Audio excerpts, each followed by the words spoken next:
当你静静坐在那里，试图什么也不做，专注于当下，然而没过几分钟，你的思绪便会被身体的各种需求拉扯。先是腰酸背痛，接着耳边传来的吵闹声让你心烦，最后厨房飘出的饭菜香味诱惑你起身找食物。这样的情境是不是很熟悉？现代生活让我们被各种感官欲望牵着走，我们的心灵仿佛已经成为身体需求的奴隶，无法安静片刻。这一切的根源其实来自于一个深层的问题，我们的心早已失去了对身体和欲望的掌控。在我们的日常生活中，感官的需求主导着我们的行为，无论是味觉、听觉、触觉还是视觉，几乎每一刻我们都在寻求一种让自己感觉良好的方式，追求各种美好的觉受。然而这种追求往往是无意识的，并且越是放纵这些欲望，我们就越被他们绑架，最终身不由己，失去了对生活的主导权。佛陀在将要入灭之际，弟子阿难问他，当您不在世时，我们应该如何安住？这个问题其实不仅是阿难的疑惑，也是每一个修行人的困惑。当外在的依靠消失，我们该如何寻找内在的稳定？佛陀的回答是，应该依四念处安住。所谓四念处，就是观察和觉照的四个对象：身体、感受、心的状态及心中的思想观念。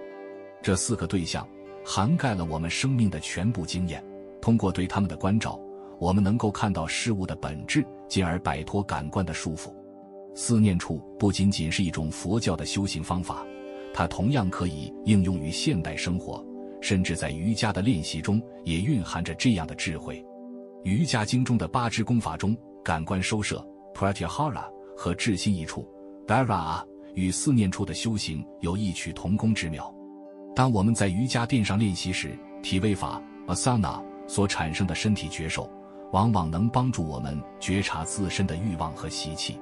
这种内观让我们逐渐认识到自己对阴阳二元的分别取舍。有些人偏爱阳的力量，主动活泼，而抗拒阴的静默沉浮；有些人则反之，喜欢阴的安逸，却不愿意面对阳的挑战。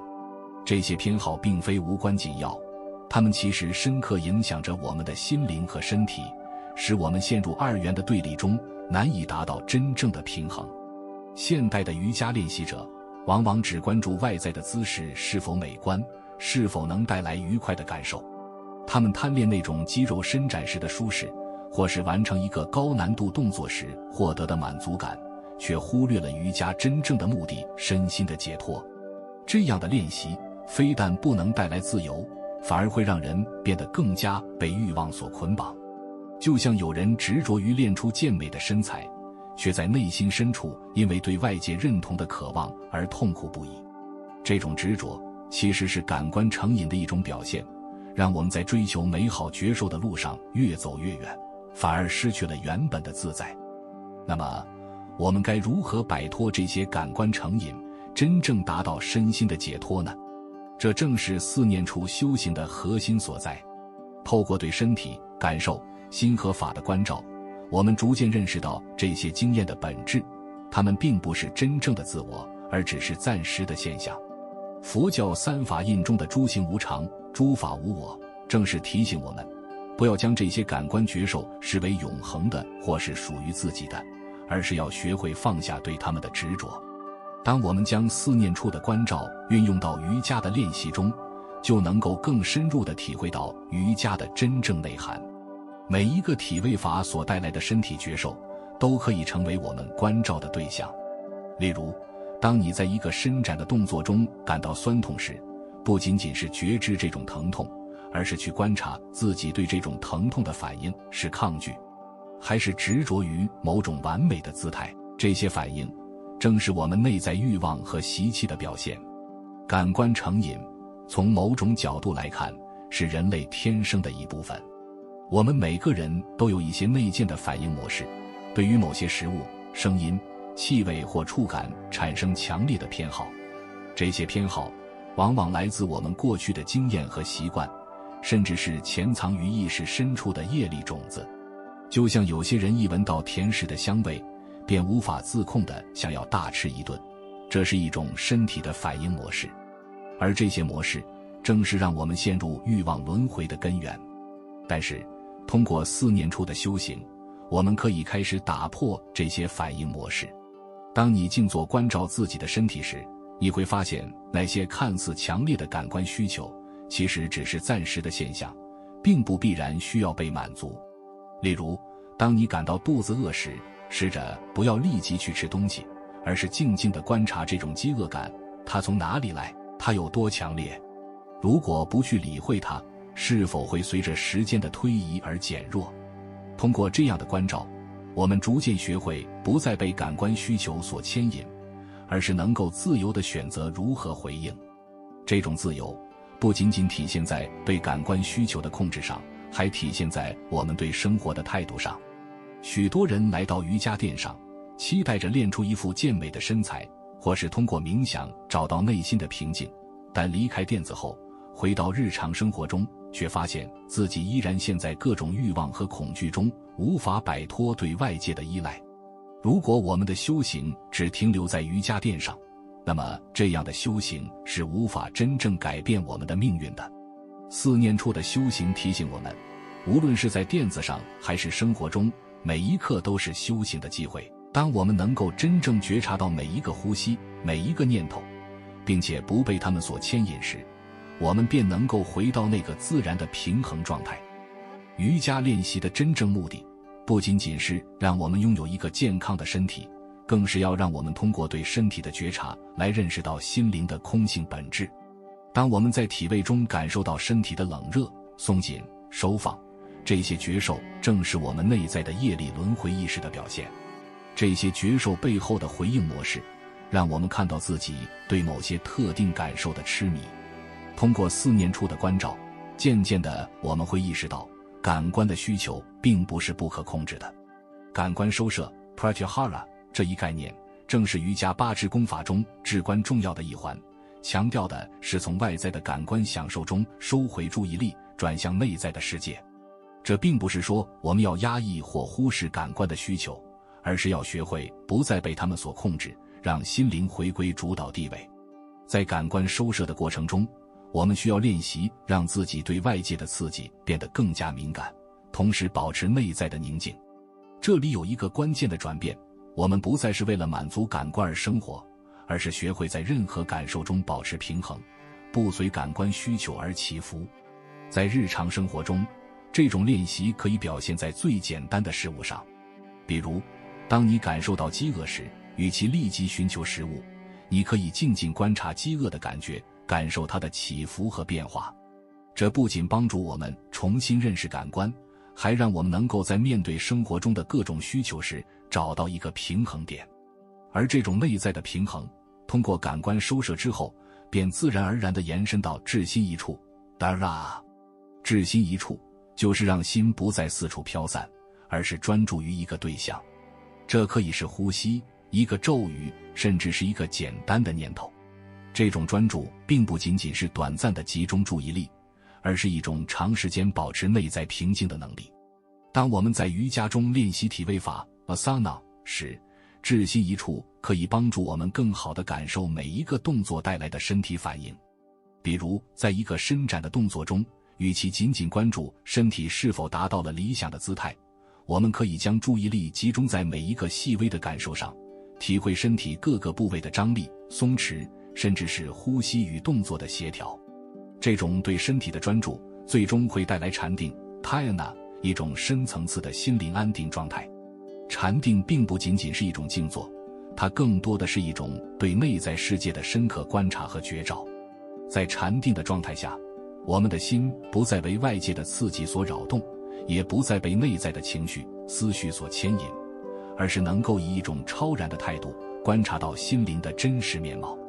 然而，达到这种状态并非易事。现代人往往被生活中的各种压力、烦恼所困，心灵总是在焦躁不安中徘徊。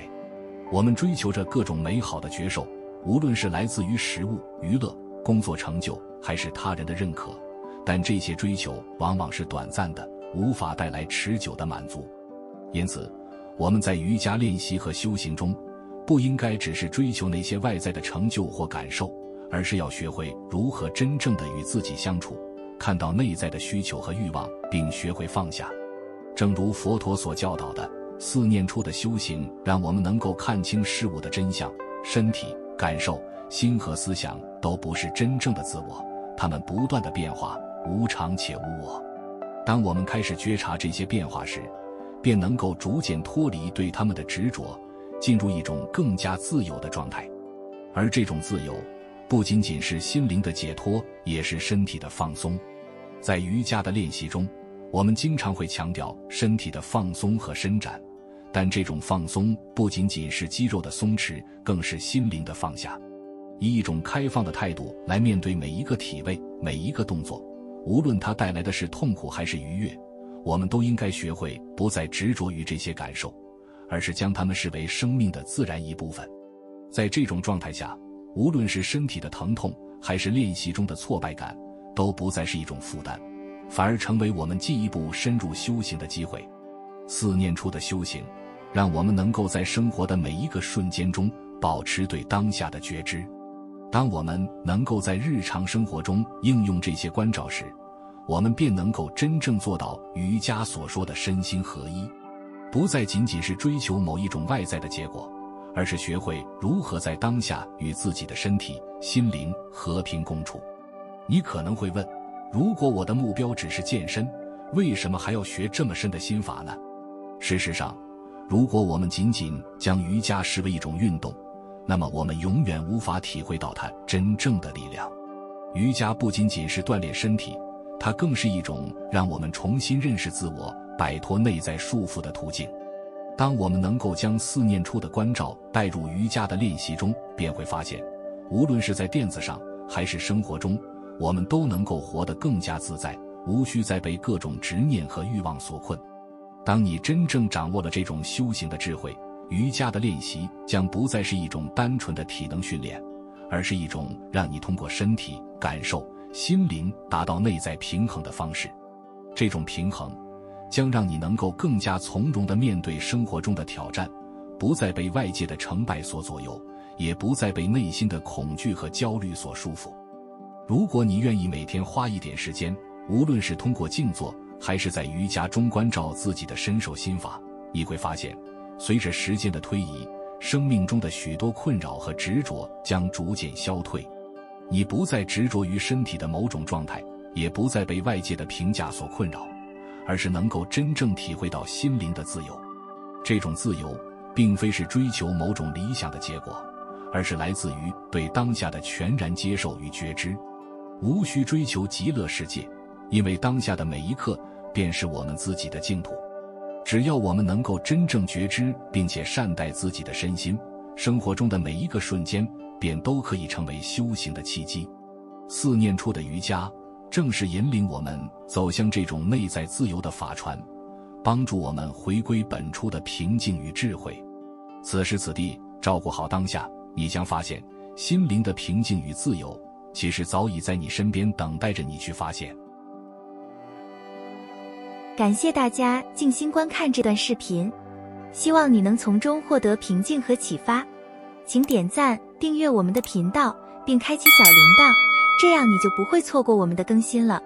请分享这个视频给你的朋友和家人，让更多人一起加入我们的修心之旅。你的支持是我继续前行的动力，愿你每一天都充满宁静与喜悦。我们下个视频再见。